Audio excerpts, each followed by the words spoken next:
Good morning, नमस्कार। मैं जीत महेंद्रास जुड़ चुका हूं आप लोगों के साथ एक बेहतरीन सेशन लेके सुबह 7:30 का टाइम। और जी हाँ, बिल्कुल कहीं ना कहीं हमेशा आप इंतजार में होते हैं कि कब 7:30 का टाइम होगा और कब हम लोग जो है एक एजुकेशन की क्लास के ऊपर डिस्कशन करने वाले हैं, वो कैप के ऊपर डिस्कशन करने वाले हैं। तो मैं आपके लिए देखिए लेके हाजिर हूँ बिल्कुल 7:30 पे।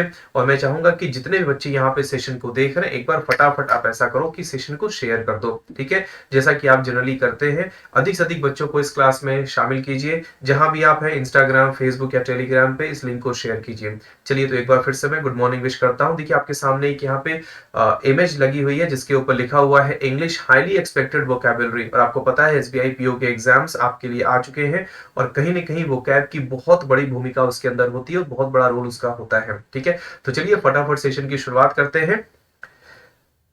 देखिए, सबसे पहले मैं बता दूं, बहुत से बच्चों ने मुझसे पूछा कि सर वोकैब के अलावा अगर हमें ग्रामर में थोड़ी प्रॉब्लम आ रही है, अगर हमें बिल्कुल बेसिक लेवल से ग्रामर को पढ़ना है तो कैसे हम सीख सकते हैं। तो मैं आप लोगों को बता दूं कि ग्रामर के पार्ट पे जितने भी पार्ट ऑफ स्पीच की हम बात करते हैं, नाउन की, कंजंक्शन की, प्रपोजिशन की, वॉट जो भी आप जानते हैं, तो सारे के सारे जितने भी आपके ये चैप्टर्स हैं, इनका एक बेहतरीन कलेक्शन आपको मिल जाएगा। आपको सिर्फ एक काम करना है, mahendras.org पे जाइए, वहां पे मेरा नाम टाइप कीजिए, AJEET, सर्च कीजिए। मेरे 2 वॉल्यूम्स वहां पे आपको नजर आएंगे, पहला वॉल्यूम, ठीक है, और आपको दूसरा नजर आएगा सेकंड वॉल्यूम। तो इन दोनों वॉल्यूम्स को आप परचेज कर सकते हैं। पहले वॉल्यूम में 5 चैप्टर्स का कलेक्शन है और दूसरे वॉल्यूम में 5 चैप्टर्स का कलेक्शन है।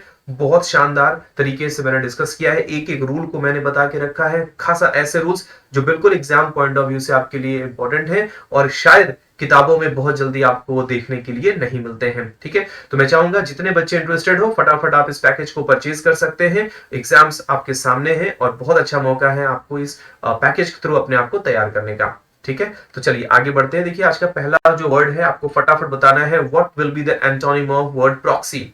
चलिए फटाफट बताइए what is the meaning of proxy और क्या होने वाला है इसका एंटोनिम, ठीक है। आपके सामने 20 सेकेंड का टाइम होगा, फटाफट बताएं, कम ऑन।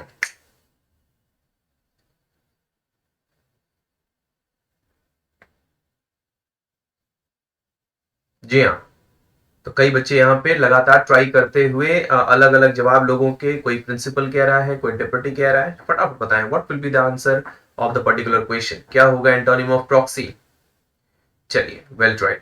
देखते हैं क्या होने वाला है इस पर्टिकुलर वर्ड का। यानी देखिए, प्रॉक्सी की अगर मैं बात करूं तो प्रॉक्सी का जो एग्जैक्ट मीनिंग ये होता है कि उस तरीके की चीजें जिसको हम सेकेंडरी लेके चलते हैं या फिर जिसको हम थोड़ा सा अलग लेके चलते हैं, वो एग्जैक्टली वैसी नहीं होती, हम सिर्फ गेस करते हैं कि हाँ ऐसा होगा, उसके आसपास की, ठीक है। इसी से एक वर्ड आपने देखा होगा बनता है प्रॉक्सिमिटी, ठीक है। आसपास की जो लोकेशंस होती है उनको हम कहते हैं प्रॉक्सिमिटी, ठीक है।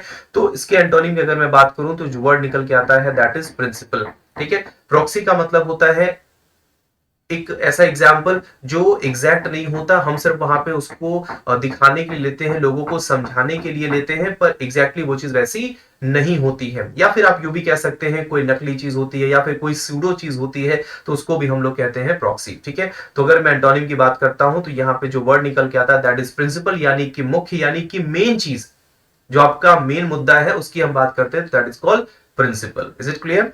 चलिए अगला वर्ड है आपके सामने, दैट इज रेटिसेंट। फटाफट बताइए what will be the synonym of reticent. Instruction पढ़ना बहुत जरूरी है। सिनोनिम पूछने पे आप एंटोनिम बताते हैं, एंटोनिम पूछने पे आप सिनोनिम बताते हैं, ऐसा मत कीजिए। फटाफट बताइए what will be the synonym of reticent. चलो फटाफट बताओ, और ये आपके सामने टाइमर, जल्दी, क्विक।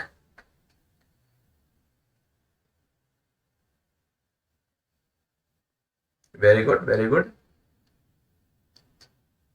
अभी तक जवाब नहीं आ रहा, भी फटाफट आंसर करिए, यस। चलो, वेरी नाइस। तो देखिए, यहाँ पे जो वर्ड आपसे पूछा गया है दैट इज रेटिसेंट, और रेटिसेंट का मतलब जरा मुझे फटाफट बताइए क्या होता है, ठीक है। तो अलग अलग बच्चों के अलग अलग यहाँ पे जवाब आ रहे हैं, तो आइए चेक करते हैं कि कौन से ऐसे बच्चे हैं जिनका जवाब सही है। फिलहाल यहाँ पे एक फिगर आपके सामने आई हुई है, आप देख सकते हैं एक बच्चा है जो मायूस तरीके से बिल्कुल अलग साइड में मुंह करके बैठा हुआ है और काफी उदास है। यानी ये बच्चा बिल्कुल गुमसुम है, कुछ बोल नहीं रहा है, खामोश बैठा हुआ है। यानी कि रेटिसेंट की जो मीनिंग होती है वो ये होती है खामोश, रिजर्व्ड, या फिर अपने में खोए रहने वाला जो व्यक्ति है वो कहलाता है रेटिसेंट, जो बहुत ज्यादा बातचीत नहीं करता है आपसे। तो यहाँ पे जो सिनोनिम होने वाला है दैट विल बी थ्री। तो कुछ बच्चों ने यहाँ पे जो 3 कहा है ना, उनका आंसर बिल्कुल सही होता हुआ। वेल डन, बहुत अच्छा ट्राई किया आप लोगों ने, 3 इज द राइट आंसर। चलिए अगले क्वेश्चन पे हम आते हैं। तो अगला क्वेश्चन है आपके सामने, स्ट्राइफ का बताना है आपको antonym. What will be the antonym of strife? चलिए फटाफट बताइए, what will be the antonym of strife? ये आपके सामने 20 सेकेंड्स का टाइम। चलिए, बहुत शानदार वर्ड्स लाया हूं। जितने बच्चे इस सेशन को देख रहे हैं उनको एहसास होगा, उनको पता चलेगा कि एज यूजुअल मैं हमेशा की तरह ही कुछ खूबसूरत वर्ड्स आपके लिए लेके आया हूं जो आपके एग्जाम के लिए बहुत इंपॉर्टेंस रखते हैं। चलिए,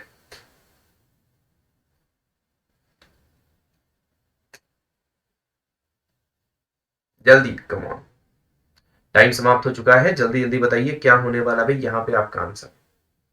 ठीक है, देखिए पहला जो वर्ड है आपके सामने है कॉन्फ्लिक्ट, दूसरा वर्ड है आपके सामने डिसएग्रीमेंट, अगला वर्ड है एग्रीमेंट और अगला वर्ड है डिस्कॉर्ड। अगर मैं बात करूं यहाँ पे, देखो आपसे एंटोनिम पूछा गया है। कभी कभी पता है कुछ लॉजिक भी आप लगाया करिए, थोड़ा सा आप दिमाग को अगर दौड़ाएंगे तो आपको पता चलेगा। देखो कॉन्फ्लिक्ट का मतलब क्या होता है? झगड़ा। डिसएग्रीमेंट का मतलब क्या होता है? झगड़ा या असहमति। डिस्कॉर्ड का मतलब भी क्या होता है? झगड़ा या असहमति। अब ये तीनों जो वर्ड हैं ये एक दूसरे से मिलते जुलते वर्ड हैं। ठीक है, अब मैंने आपसे पूछा है एंटोनिम, यानी कि एक ये वर्ड निकल के आ रहा है जो थोड़ा सा अलग है देखने में। ठीक है, so what be our answer? Answer होने वाला है देखो एग्रीमेंट। ठीक है, तो कभी कभी ना जब मेन वर्ड आपको नहीं पता होता तो ऑप्शंस कभी कभी आपकी हेल्प करने लगते हैं। देखिए कॉन्फ्लिक्ट का मतलब भी झगड़ा, डिसएग्रीमेंट का मतलब भी झगड़ा या असहमति, और डिस्कॉर्ड का मतलब भी झगड़ा या फिर असहमति। ठीक है, तो ये तीनों तो हो ही नहीं सकते। अगर ये होगा तो ये भी होगा, ये होगा तो ये भी होगा। अब आपने दिमाग क्या लगाया कि यार नंबर 3 को पकड़ लेते हैं क्योंकि देखने में थोड़ा सा अलग है। तो जी हाँ, बिल्कुल यही आंसर है, 3 इज द राइट आंसर, है ना। तो कभी कभी इस तरीके के ऑप्शंस भी आपको एग्जाम में रखने चाहिए। थोड़ा सा जो है कहते हैं ना, कॉमन सेंस का यूज करते हुए भी आप लोग आंसर को फाइंड आउट कर सकते हैं। क्लियर? चलिए अगले क्वेश्चन पे आते हैं। तो बहुत शानदार वर्ड है यहाँ पे। अगर आप द हिंदू रेगुलर पढ़ते हैं, अगर आप रेगुलर क्लासेस करते हैं तो आपको पता होगा एक वर्ड है जो जनरली देखने के लिए मिलता है, दैट इज बक। ठीक है, तो फटाफट बताइए, आपके सामने 20 सेकेंड्स का टाइमर लग चुका है। भाई मैं फटाफट देख लूं भाई। ठीक है, बहुत से बच्चे हैं जो अलग अलग आंसर दे रहे हैं, अलग अलग चीजों में बताने की कोशिश कर रहे हैं। Very nice, very well done. चलिए फटाफट बताइए, टाइम अप हो गया है भाई। फटाफट बताओ, what will be the meaning of buck? चलिए, वेरी नाइस। देखिए यहाँ पे अगर मैं बात करूं, देखिए एग्री है, हार्मोनाइज है, रेसिस्ट है, इग्नोर है। ठीक है, अब मैंने आपसे पूछा कि बताइए what will be the synonym of buck. तो एग्री का देखिए मतलब क्या होता है? सहमत होना। हार्मोनाइज का मतलब होता है एक साथ सहमत होकर काम करना, हार्मनी बनाए रखना। रेजिस्ट का मतलब होता है विरोध करना, और इग्नोर का मतलब होता है अवॉइड करना, नजरअंदाज करना। ठीक है, यहाँ पे जो वर्ड निकल के आएगा होगा रेजिस्ट। अब देखिए इग्नोर का मतलब तो हो गया कि बिल्कुल अलग वर्ड है ये, नजरअंदाज करना, देखा ही नहीं, दैट इज इग्नोर कर दिया। अगला जो वर्ड है आपके सामने दैट इज एग्री। एग्री यानी कि सहमत होना, हार्मोनाइज का मतलब भी सहमत होना। तो ये अगर ये होगा तो ये भी होना पड़ेगा। अलग जो वर्ड आपको नजर आ रहा है दैट इज रेजिस्ट। ठीक है, विरोध करना, तो that is the synonym of buck. अच्छा देखिए सिंपल, देखिए आप में से बहुत से ऐसे बच्चे होंगे, है ना, जिनको कोई कुछ बोलता होगा, जिनको कोई चढ़ाता होगा, तो वो क्या कहते होंगे? कहते हैं ना हिंदी में भी आप कहते होंगे बक। तो वो जो बक आप करते हैं हिंदी में, वो क्या करते हैं? आप रेजिस्ट करते हैं, मना करते हैं, अरे ऐसा थोड़ी ना है, बक। ठीक है, तो ये जो बक वाली जो भावना आती है वो इंग्लिश में भी आप इसको याद कर सकते हैं। तो वर्ड्स इस तरीके से रिलेट करके भी आप अच्छे तरीके से याद कर सकते हैं। तो बक का मतलब होता है रेजिस्ट, यानी कि विरोध करना। ठीक है, उस बात से सहमत ना होना। चलिए अगला वर्ड है आपके सामने, that is number 5, choose the antonym of elite. फटाफट बताएं, what will be the meaning of elite? जी हाँ, फटाफट बताइए, what will be the meaning of elite? आपको एंटोनिम बताना है। जी हाँ, बिल्कुल यहाँ पे आपको एंटोनिम बताना है। Just 1 minute. Okay, fantastic. चलिए बताइए, what is the meaning of elite, और एंटोनिम क्या होने वाला है, क्योंकि आपका जो क्वेश्चन है वो पूछा गया है एंटोनिम ऑफ एलीट। बताएं क्विक। और ये रहा आपके सामने 20 सेकेंड्स का टाइमर। देखो भाई, अगर टाइमर रह जाता है ना तो याद दिला दिया करो कि सर टाइमर रह गया है ना। हो सकता है किसी क्वेश्चन में हो सकता है किसी क्वेश्चन में ना भी हो। चलिए बहुत अच्छे, ट्राई करिए, quick quick quick. What will be the antonym of elite? Best, drugs, pick, cream, 2 and 4। चलिए देखते हैं भाई कितने बच्चों के जवाब जो है करेक्ट हुए। देखिए यहाँ पे जो वर्ड हो गया दैट इज ड्रग्स। ठीक है। देखिए एलीट क्लास क्या होता है, अगर मैं एलीट की बात करूं तो बहुत सभ्य लोगों को, पढ़े लिखे लोगों का जो एक ग्रुप होता है, जो कम्युनिटी होती है, उनको हम लोग कहते हैं एलीट। सुना होगा आपने, अक्सर बोलते हैं हम लोग एलीट क्लास, ठीक है, जिनको हम क्रीमी क्लास भी कहते हैं, ठीक है। क्या बोलते हैं? Creamy class. तो अगर मैं सिनोनिम की बात करता तो क्रीम के ऊपर आप जा सकते थे, लेकिन यहाँ पे हमें बात करनी है एंटोनिम की, so that will be drugs, यानी इस तरीके के लोग, हुड़दंग करने वाले या फिर अनसिविलाइज तरीके से कह सकते हैं, तो that is antonym of elite. Is it clear? चलिए अगले वर्ड पे मूव करते हैं फटाफट। तो अगला वर्ड आपके सामने है, दैट इज ओवरटर्न। बताएं फटाफट, what will be the meaning of overturn. हालांकि यहाँ पे आपको एंटोनिम बताना है, तो बताइए एंटोनिम ऑफ ओवरटर्न। अगर ओवरटर्न का सिनोनिम आपको पता होगा तो जल्दी से आप बता सकते हैं what will be the antonym of overturn. और ये रहा आपके सामने 20 सेकंड का टाइमर। चलो फटाफट बताओ क्या होने वाला आंसर।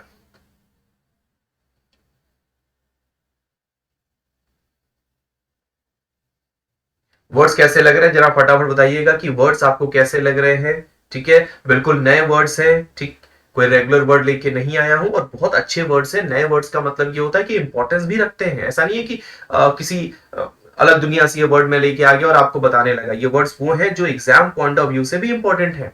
ठीक है, चलिए ओवरटर्न एंटोनी बताना है। जी हाँ बिल्कुल, चलिए तो आइए देखते हैं कितने ऐसे लोग हैं जिनके आंसर सही हो गए। देखिए ओवरटर्न का जो एंटोनिम होगा दैट इज ऑथोराइज। ठीक है, आप ओवरटर्न कर गए, आपने नजरअंदाज किसी चीज को कर दिया, आपने उस पर ध्यान नहीं दिया, आपने उसको इंपॉर्टेंस नहीं दी। ठीक है, लेकिन जब आप उसको इंपॉर्टेंस देने लगते हैं तो वो बन जाएगा उसका ऑपोजिट, तो दैट विल बी ऑथोराइज। कर देना, एक अथॉरिटी दे देना, एक इंपॉर्टेंस दे देना, दैट इज ऑथोराइज। ठीक है, देखिए सरेंडर का मतलब आपको अच्छी तरह पता है।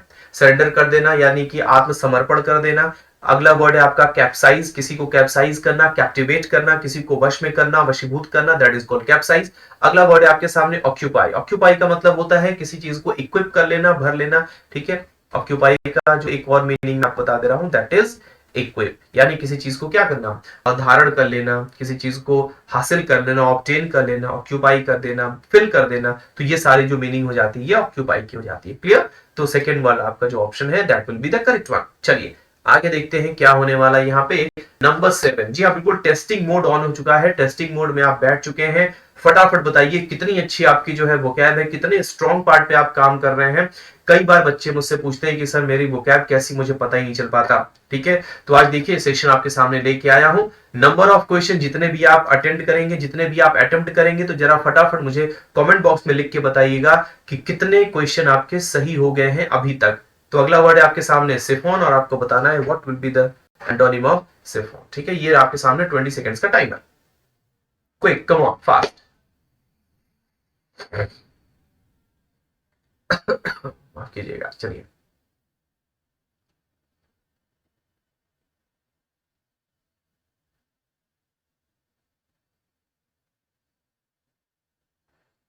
टाइम अप हो चुका है। फटाफट बताएं what will be the antonym of chiffon. क्या है ये वर्ड और क्या इसकी मीनिंग है? चलिए देखिए कितने ऐसे बच्चे भाई जिनका सही हुआ। देखिए सिफोन की मैं बात करता हूं तो इसका एंटोनिम जो हो जाएगा दैट इज कन्वे, यानी कोई चीज है जो आगे तक जाती है। ठीक है, आगे तक आपको लेके जाती है, दैट इज कन्वे। ठीक है, कैरी का मतलब होता है कोई चीज होना। फनल आप जानते हैं, फनल हम कुप्पी को बोलते हैं, इस तरीके के आकार की जो चीज होती है दैट इज कॉल्ड फनल। ठीक है, होल्ड का मतलब होता है रोकना। चलिए अगला वर्ड है आपके सामने दैट इज मैलफिसेंस। जिन बच्चों ने एडिटोरियल की क्लास की होगी, आज से 2 दिन पहले मैंने ये वर्ड आपको सिखाया था, समझाया था, बहुत अच्छे से डिस्क्राइब भी किया था कि what will be the meaning of malfeasance. ठीक है, और यहां पे ये वर्ड आया हुआ है और आपको बताना है इसका antonym, what will be the antonym of malfeasance. फटाफट बताइए, ये रहा आपके सामने 20 सेकंड का टाइमर। चलिए मैलफिसेंस।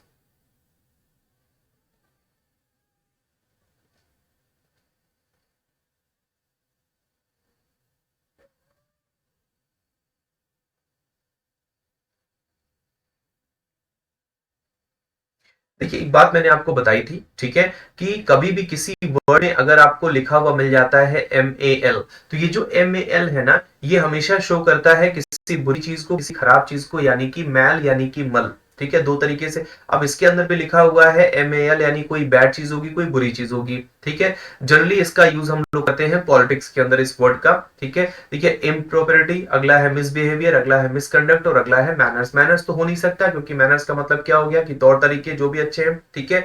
तो अब आपको बताना है, देखिए इसका मीनिंग नहीं हो सकता, लेकिन आपसे पूछा क्या गया है एंटोनिम। अब देखिए यहाँ पे भी आई एम लगा है, यहाँ भी मिसबिहेवियर, यहाँ भी मिसकंडक्ट है, तो ये तीनों जो वर्ड है ये इसको सपोर्ट कर रहे हैं, यानी ये बन जाएंगे इसके सिनोनिम। अगर मैं सिनोनिम की बात करूं तो ये तीनों के तीनों वर्ड बन जाएंगे, ठीक है। लेकिन आपसे पूछा क्या गया है एंटोनिम, तो एंटोनिम की बात करूंगा तो 4 ही आपका जो है वो राइट आंसर होने वाला है। 4 will be the correct answer. Meaning नहीं हो सकता लेकिन उसका एंटोनिम हो सकता है, क्योंकि आपसे क्या पूछा गया है एंटोनिम। तो बहुत सावधान होकर जवाब देने की कोशिश कीजिए और फटाफट बताइए अगले वर्ड का क्या होने वाला है सिनोनिम। यहां पे नहीं है एंटोनिम, यहां पूछा गया है सिनोनिम। इंस्ट्रक्शन पे ध्यान देना बहुत जरूरी है, ठीक है। मैंने देखो इंस्ट्रक्शन मिस किया पिछले वाले वर्ड में, आंसर गलत हुआ, तो इंस्ट्रक्शन पे बहुत ध्यान दीजिए, पूछा क्या गया है सिनोनिम या फिर एंटोनिम। तो अगला वर्ड है आपके सामने, देखिए ऑब्लिवियस। ऑब्वियस नहीं, बहुत से बच्चे इसको पढ़ लेते हैं obvious, this is not obvious, this is oblivious. फटाफट बताएं what will be the meaning of oblivious. और ये रहा आपके सामने 20 सेकेंड्स का टाइमर, फटाफट बताएं। कोई बहुत शानदार बहुत अच्छे वर्ड्स लेके आया हूं, बिल्कुल छा जाइए सेशन में। अगर पता है तो रफ्तार तरीके से आंसर करिए। और हाँ बिल्कुल मैं देख पा रहा हूं यहाँ पे अभी लाइक के जो बटन है भाई, थम्स अप का जो बटन है वो बहुत बहुत कम दबा हुआ है। फटाफट सेशन को लाइक कीजिए ताकि मेरा एनर्जी लेवल बिल्कुल बूम कर सके। चलिए फटाफट बताएं what will be the synonym of oblivious. Attentive, unaware, aware या फिर कंसर्न या फिर both 2 and 4 will be the answer. फटाफट बताएं, कम ऑन। ऑब्लिवियस, देखिए ऑब्वियस और ऑब्लिवियस दो अलग अलग वर्ड्स हैं, थोड़ा ध्यान देने की जरूरत है। तो देखिए ऑब्वियस का मतलब होता है, अगर मैं बात करूं OBVIOUS, तो इसका मतलब होता है वो चीज जो पहले से सर्टेन है, निश्चित है, उसमें कोई डाउट आपको नहीं है, तो दैट इज कॉल्ड ऑब्वियस, ठीक है। लेकिन यहां पे एक वर्ड आपके सामने है दैट इज ऑब्लिवियस, यानी कि अनअवेयर, जिसके बारे में आप जानते नहीं है, जिस चीज के आप अनभिज्ञ थे, तो दैट इज कॉल्ड अनअवेयर, ठीक है। आप देख सकते हैं अटेंटिव, अवेयर और कंसर्न। अगर मैं बात करूं अटेंटिव, तो अगर अटेंटिव आपका ऑप्शन होगा तो अवेयर भी आपका ऑप्शन होगा। अगर अवेयर आप लेते हैं तो कंसर्न क्यों नहीं लेंगे। ये तीनों जो वर्ड है बेटे ये सेम मीनिंग दे रहे हैं। एक यही एक ऐसा वर्ड है जो इन तीनों से अलग है, समझिएगा किस तरीके से कभी कभी ऑप्शंस मदद करते हैं। तो यहां पे जब आप अटेंटिव, अवेयर और कंसर्न लेंगे तो ये तीनों आपस में सिनोनिम है, तीनों में से कोई एक तो ले नहीं सकते, लेंगे तो तीनों लेंगे। तो यहां पे जो आपका आंसर है दैट इज नंबर 2। इस तरीके से भी आप पढ़ा सकते हैं, ऑप्शन को एलिमिनेट कर सकते हैं। Is it clear. चलिए आगे बढ़ते हैं। अगला जो वर्ड है आपके सामने दैट इज रिटरेट। बहुत शानदार वर्ड है, कई बार एग्जाम्स के अंदर पूछा गया है। रेगुलर ये वर्ड मैं आपसे डिस्कस करता हूं, बताइए मीनिंग ऑफ रिटरेट। चलिए बताइए what will be the meaning of रिटरेट। जितने बच्चे भी ये सेशन देख रहे हैं फटाफट बताएं what will be the meaning of रिटरेट। और ये आपके सामने 20 सेकंड्स का टाइमर। अगर वर्ड्स को आपने अच्छे से देख लिया है, समझ लिया है, तो जरा फटाफट मुझे बताइए what will be the meaning of रिटरेट। ठीक है, देखो थोड़ी तबीयत गड़बड़ है, जिसकी वजह से आज मैं आपका एक यहाँ पे रिकॉर्डेड वीडियो ले रहा हूँ, रिकॉर्डेड क्लास में आपकी ले रहा हूँ, ठीक है। बिल्कुल हैरान परेशान नहीं होना है, बस वैसा ही सपोर्ट और प्यार बनाए रखिए, चाहे क्लास कैसी भी हो, रिकॉर्डेड फॉर्म में हो या लाइव फॉर्म में हो। बस क्लास के अंदर जो कंटेंट आपको मिलना चाहिए, जिस तरीके का कंटेंट आप एक्सपेक्ट करते हैं, जैसी चीजें आप एक्सपेक्ट करते हैं, बस वो चीज मिलनी चाहिए, ठीक है। क्लास का मोड कोई भी हो सकता है, कभी भी प्रॉब्लम आ सकती है, सिचुएशन किसी के साथ भी हो सकती है, ठीक है। चलिए तो यहाँ पे जो वर्ड है आपके सामने है दैट इज रिट्रेट। अब रिट्रेट का जो मीनिंग होता है, देखिए बहुत आसान तरीके से, देखिए मैं अगर आपको बताऊं तो यहाँ लिखा होता है री का मतलब होता है किसी चीज का दोबारा होना, ठीक है। तो देखिए यहाँ पे बहुत आसानी से आप इसको कैप्चर कर सकते थे, दैट इज रिपीट, दोबारा किसी चीज का होना, बार बार किसी चीज का घटना, दैट इज कॉल्ड रिटरेट, ठीक है, that is called रिटरेट। Is it clear. चलिए आगे बढ़ते हैं। अगला जो वर्ड है आपके सामने नंबर 11, नंबर क्वेश्चन है आपके सामने, बताइए antonym of Amity. Antonym of Amity फटाफट बताएं, एंटोनिम ऑफ एमिटी बताना है, ध्यान से पढ़ो, सिनोनिम नहीं बेटा, एंटोनिम बताना है। तो फटाफट बताइए what will be the antonym of amity. 20 seconds का timer, quick, come on, fast.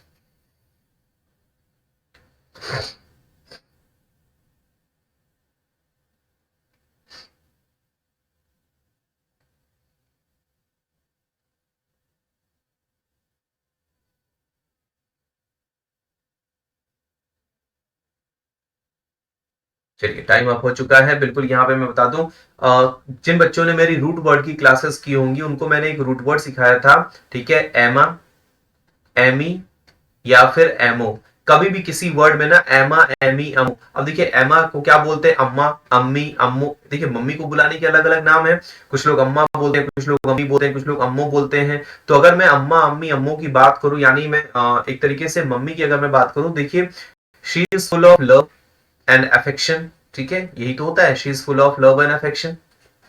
तो अब एमा, एमी, एमओ किसी वर्ड में लगा हुआ है तो वो क्या इशारा करता है, ठीक है, प्यार मोहब्बत की बातें, ठीक है। तो अब देखिए अगर मैं इसके एंटोनिम की बात करूं, दैट इज व्हाट, डिस्कॉर्ड, झगड़ा हो सकता है। क्या हो सकता है, झगड़ा। देखिए डिस्कॉर्ड मतलब क्या होता है, झगड़ा। तो आपको सोचने की ज्यादा जरूरत पड़ी ही नहीं, बहुत आसानी से आपने समझ लिया कि सबसे पहले what is the meaning of Amity, तो मित्रता, मित्रवत संबंध, दैट इज कॉल्ड एमिटी। अब उसका एंटोनिम पूछा गया तो दैट विल बी डिस्कॉर्ड, ठीक है। तो यहाँ पे जो आंसर होगा दैट वुड बी डिस्कॉर्ड। देखिए इंट्रूजन क्या होता है, जब आप जबरदस्ती कहीं पे घुसने की कोशिश करते हैं, जबरदस्ती कहीं पे प्रवेश करने की कोशिश करते हैं, तो दैट इज कॉल्ड इंट्रूजन, ठीक। अगला वर्ड है आपके सामने इंटरवेंशन, और अगला वर्ड है आपके सामने इंटरसेशन। बीच में किसी चीज का कटाक्ष करना या फिर बिना अनुमति के जब आप बोलते हैं तो दैट इज कॉल्ड इंटरवेंशन, जिसको इंटरफेरेंस भी कहते हैं, इंटरसेशन कहते हैं, तो दैट इज कॉल्ड इंटरवेंशन या फिर इंटरसेशन। Is it clear? अगला वर्ड है आपके सामने नंबर 12, नंबर क्वेश्चन है आपके सामने, चूज द सिनोनिम ऑफ ओवरचर्स, ठीक है, सिनोनिम ऑफ ओवरचर। बहुत अच्छा वर्ड है, बहुत प्यारा वर्ड है, दैट इज ओवरचर। बताइए मीनिंग ऑफ ओवरचर। अगर आप एसबीआई पीओ की तैयारी कर रहे हैं तो ये वर्ड्स बिल्कुल आपको रटे होने चाहिए, क्योंकि फ्रीक्वेंसी इनकी बढ़ गई है, बहुत ज्यादा एग्जाम्स में आपसे पूछे जाते हैं, बहुत ज्यादा न्यूज़पेपर्स में इनका इस्तेमाल किया जाता है, तो आपको पता होना चाहिए। बताइए फटाफट क्या होगा मीनिंग, और नहीं पता तो बिल्कुल आज सीख के जाइए और नोटबुक में नोट कर लीजिएगा, याद कर लीजिएगा। चलिए ओवरचर।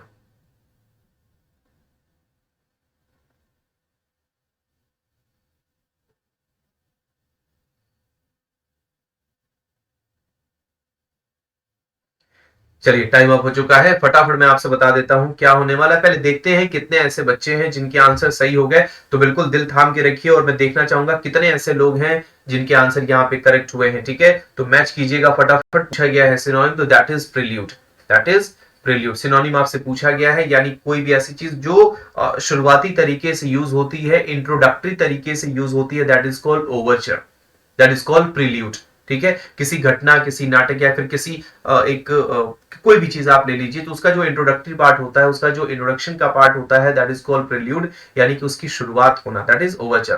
कंक्लूजन, एंडिंग या एपिलोग की मैं बात करूं तो ये देखिए कि हमेशा लास्ट के पार्ट होते हैं, दैट इज कंक्लूजन, एंडिंग या फिर एपिलोग।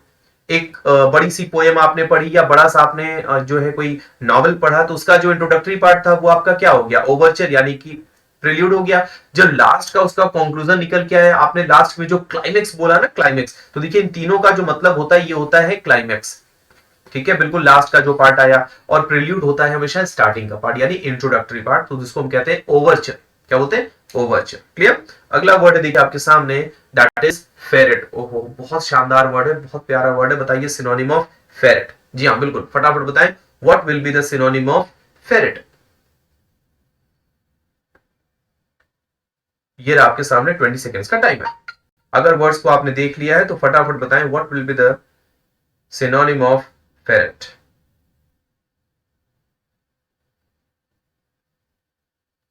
Come on.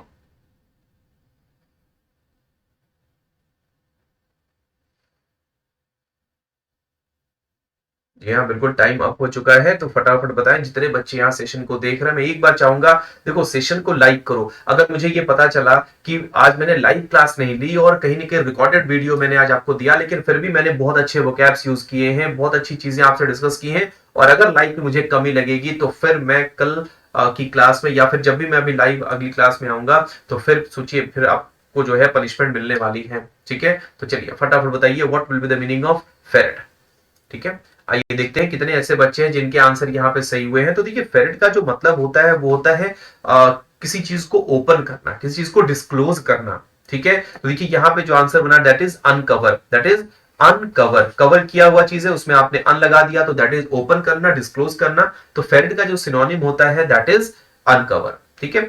ब्रेक हो गया, जेन्युइन हो गया, डर्टी हो गया, ये तीनों अलग अलग वर्ड है। एग्जैक्टली अगर मैं बात करूं फेरिड की तो दैट इज कॉल्ड डिस्क्लोज, या फिर कोई चीज जो ओपन है तो uncover. Clear, that is uncover. Very nice. अगला जो वर्ड है आपके सामने देखिए दैट इज नज। बहुत ही शानदार वर्ड है। बताइए नजिंग जानते हैं? नजिंग कई बार आप लोगों ने यूज किया होगा, कई बार ऐसी एक्टिविटी आप करते होंगे, कई बार आप लोगों को नच करते होंगे। क्या होता है ये नच?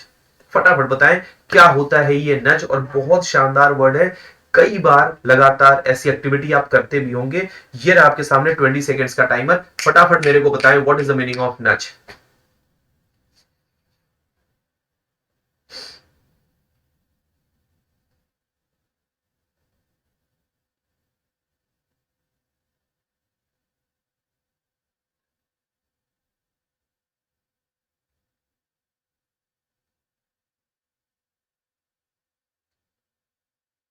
चलिए टाइम समाप्त हो चुका है भाई, फटाफट बताओ क्या मीनिंग होती है नच की। बहुत से लोगों ने सही जवाब दिया होगा यहाँ पे, मुझे पता है बहुत से लोगों के करेक्ट आंसर भी आ रहे हैं, क्योंकि बहुत नॉर्मल सा वर्ड है नच। ठीक है, आपको पता है जब आप किसी को ऐसे कोने से ऐसे करते हैं ना, एल्बो से ऐसे करते हैं, सुनो भाई जरा ध्यान दो उधर, देखो क्या हो रहा है। तो जब आप एल्बो से ऐसे ऐसे किसी को हिट करते हैं ना, तो दैट इज कॉल्ड नच। देख सकते हैं यहाँ पे एक मैडम है, ठीक है, ये बार बार इनको हिट कर रही, भाई देखो क्या है उधर, देखो क्या है उधर। तो नच करना, ठीक है, यानी अगर मैं इसकी एग्जैक्ट बात करूं तो इसको हम कहते हैं पोक, यानी first is the right answer. क्या बोलते हैं? पोक करना, किसी को बार बार चुभाना, that is called nudge. Clear हो गया? याद हुआ? चलिए अगले वर्ड पे मूव करते हैं। तो अगला वर्ड है आपके सामने हाइबरनल। बहुत ही प्यारा वर्ड है, बहुत शानदार वर्ड है। बताइए मीनिंग ऑफ हाइबरनल। हाइबरनल बताइए, हाइबरनल सिनोनिम बताना है। सिनोनिम बताना है, फिर मैं याद करने का तरीका बताऊंगा, क्योंकि हाइबरनल रेगुलर आता है तो याद करने का थोड़ा तरीका भी तो बताना पड़ेगा। किसी चीज से रिलेट कर दूंगा तो याद हो जाएगा, एक बार रिलेट करा दूंगा बिल्कुल आपको याद हो जाएगा। चलो बताओ फटाफट, क्विक तरीके से बताइए व्हाट विल सिनोनिम ऑफ हाइबरनल। और ये आपके सामने 20 सेकंड्स का टाइमर भी रहेगा। चलो अब बता दो क्या होगा आंसर, जल्दी बताओ, कम ऑन क्विक।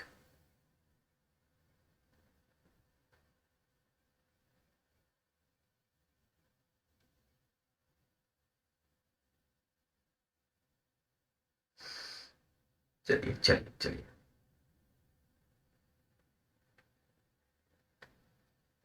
चलो तो सबसे पहले मैं आपको देखता हूं कितने बच्चों के यहाँ पे आंसर सही हुए। तो सिनोनिम की अगर मैं बात करता हूं, देखिए होता है फ्रीजिंग।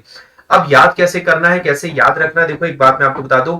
एक ऑइंटमेंट का नाम आपने सुना होगा, एक मरहम का नाम आपने सुना होगा, बर्नॉल। ठीक है, जल जाने पे बर्नॉल का इस्तेमाल लोग करते हैं, तो दैट इज हाई बर्नॉल। लिखा तो हाई बर्नर, लेकिन आपको ये वर्ड कैसे पढ़ना है, दैट इज हाई बर्नॉल। तो एक बहुत बड़ी या बहुत ऊंची बर्नॉल है, ठीक है, जिसको लगाते ही आपको आराम मिलेगा, ठंडक पहुंचेगी, राहत पहुंचेगी, तो that is freezing. That is freezing. Heat होगा नहीं, लुक का मतलब देखना, वार्म का मतलब गर्म होता है, तो हीट और यहाँ पे वो आपके अलग अलग वर्ड हो जाएंगे। लुक का मतलब देखना जिसका कोई करेक्शन नहीं है, तो बर्नॉल। ठीक है, high Burnol, high Burnol. Burnol जो क्रीम है उससे आपको राहत पहुंचेगी, वो आपको ठंडक देगी, तो दैट इज फ्रीजिंग। तो आप याद रख सकते हैं high Burnol, high Burnol. Clear? चलिए अगला वर्ड है आपके सामने, that is antonym of rococo. बिल्कुल बहुत ही प्यारा वर्ड है भाई, बहुत शानदार वर्ड है। बताइए मीनिंग ऑफ रोकोको। बताइए मीनिंग ऑफ रोकोको।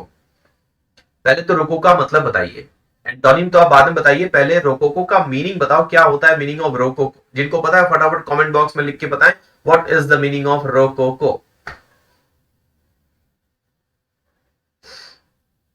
चलिए quick quick quick fast, timer नहीं है, कोई टाइमर नहीं है, फटाफट बताएं what will be the meaning of rococo.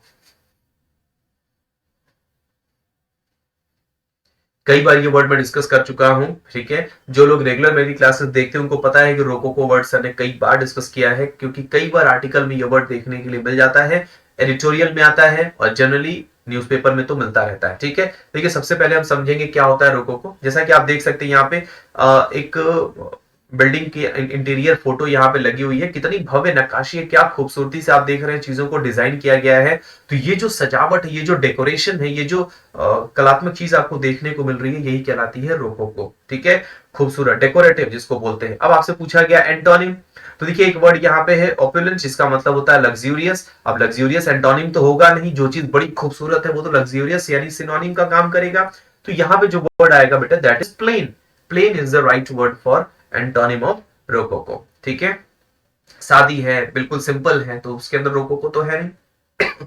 चलिए अगला वर्ड है आपके सामने। अच्छा, इस वर्ड को क्या पढ़ते हैं, जरा इस वर्ड को पढ़ के दिखाइए मुझे फटाफट कमेंट बॉक्स में बताइए क्या लिखा है ये वर्ड। कई बच्चे इसको बोलते हैं चिमेरा, कई बच्चे इसको बोलते हैं शिमेरा। तो ये है क्या ये वर्ड, क्या बोलते हैं इस वर्ड को भाई, चिमेरा बोलते हैं, शिमेरा बोलते हैं, क्या है ये वर्ड, CHIMERA। फटाफट बताइए कमेंट बॉक्स में क्या बोलते हैं आप इस वर्ड को। अगर आप हिंदी टाइपिंग कर सकते हैं तो फटाफट मेरे को बताइए क्या है ये वर्ड, क्या बोलते हैं इस वर्ड को। चलिए फटाफट बताएं। CHIMERA क्या है इसका correct pronunciation.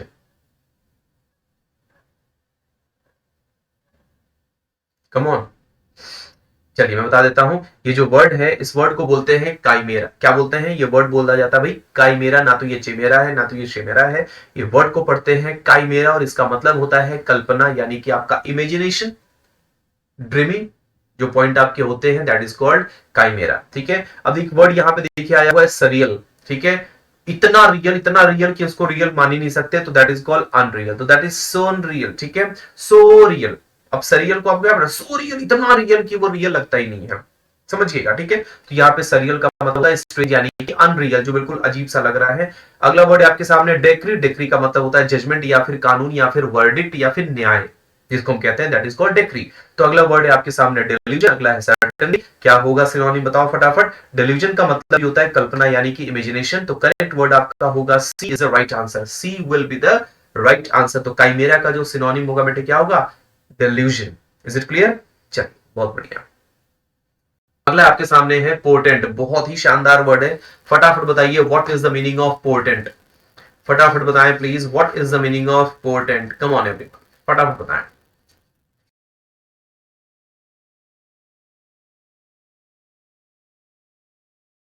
Women, expectation, specific या फिर लोडेड, चार ऑप्शन है, आपको फटाफट बताना है what will be the meaning of portent. जल्दी बताएं, कम ऑन,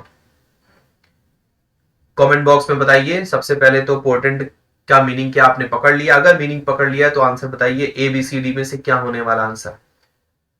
चलो मैं बता देता हूं। देखिए पोर्टेंट का मतलब होता है पहले से किसी चीज का अनुमान मिल जाना, पहले से किसी चीज की जानकारी हासिल हो जाना, दैट इज कॉल्ड पूर्व सूचना।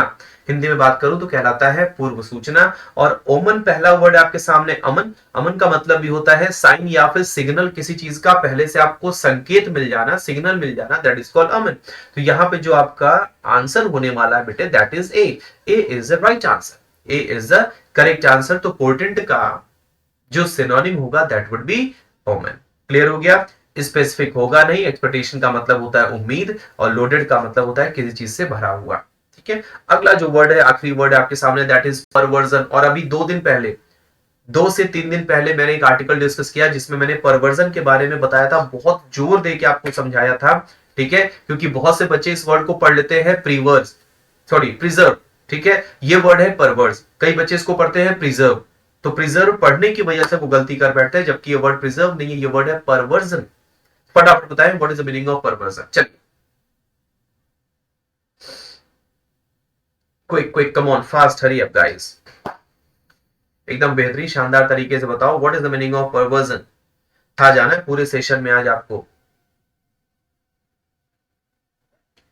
चलिए तो फटाफट देखते हैं। सबसे पहले जानते हैं परवर्जन का क्या मतलब होता है। देखिए मिस इंटरप्रिटेशन, मिस इंटरप्रिटेशन, किसी चीज का गलत समझा जाना, गलत कहा जाना, गलत बताया जाना, that is called miss interpretation. ठीक है, अगला वर्ड देखिए यहाँ पे सोलेस। सोलेस का मतलब होता है आराम यानी कि कंफर्ट, आराम यानी कि कंफर्ट। अगला वर्ड है आपके सामने सोमेंटी। सोमेंटी का मतलब होता है डिग्निटी, यानी कि अपनी जो आत्म, क्या कहते हैं उसको, आत्म कॉन्फिडेंस है, अपना जो आत्मसम्मान है, उसकी जब हम बात करते हैं दैट इज कॉल्ड सोमेनिटी। ठीक है, अगला वर्ड है आपका फॉल्सिफिकेशन। फॉल्सिफिकेशन, अब कोई चीज है जो गलत तरीके से आपको बताई जा रही है, गलत तरीके से आपके सामने पेश की जा रही है, तो वही है फॉल्सिफिकेशन यानी कि परवर्जन। तो परवर्जन का जो सिनोनिम आएगा दैट वुड बी सी, यानी C is the right answer, C is the correct answer. अगला वर्ड है आपके सामने बर्लेस्क। बर्लेस्क का मतलब होता है कार्टून या फिर पैरोडी। ठीक है, कार्टून के हेल्प से किसी चीज का समझाया जाना, कार्टून की मदद से किसी चीज का व्याख्यान करना, दैट इज कॉल्ड पैरोडी या फिर कार्टून या फिर बर्लेस्क। ठीक है, यहाँ पे जो करेक्ट वर्ड आपका निकल के आ रहा है, करेक्ट आंसर जो निकल के आ रहा है दैट इज सी, फॉल्सिफिकेशन, यानी झूठा, कोई चीज झूठी तरीके से प्रस्तुत करना, गलत तरीके से प्रस्तुत करना, यानी मिस इंटरप्रेट करना, that is called perversion. Is it clear. ठीक है। तो कुछ शानदार वर्ड्स आपके सामने लेके आया था। आज की क्लास में लाइव नहीं ले पाया, उसके पीछे रीजन, ठीक है, कुछ है जिसकी वजह से आज ये लाइव क्लास आपके नहीं हो पाए, लेकिन बहुत अच्छे वर्ड्स का डिस्कशन मैंने किया। उम्मीद करता हूं कि क्लास आपको पसंद आई होगी। एज यूजुअल हमेशा की तरह मैंने अच्छे वर्ड्स आपके सामने डिस्कस किए हैं। इन वर्ड्स को फटाफट आप नोट करिए, और जो भी बच्चे एसबीआई पीओ के लिए इंग्लिश लैंग्वेज में पार्ट ऑफ स्पीच यानी ग्रामर को बेहतर बनाना चाहते हैं, उनके लिए मैं कहूंगा भाई मेरे 2 पैकेजेस हैं जिनको आप फटाफट परचेज कर सकते हैं। mahendras.org पे जाइए, मेरा नाम टाइप कीजिए सर्च के लिए, और दोनों पैकेजेस को आप परचेज कर सकते हैं, ठीक है। पहला परचेज करिए, पहले के बाद अगर आपको लगता है कि हाँ मजा आ गया तो दूसरा वाला आप जरूर परचेज करिए और सीखिए, इंग्लिश को बहुत आसान बनाइए मेरे साथ। कल फिर मिलता हूं आपके साथ, तब तक के लिए नमस्कार, शुक्रिया, थैंक यू।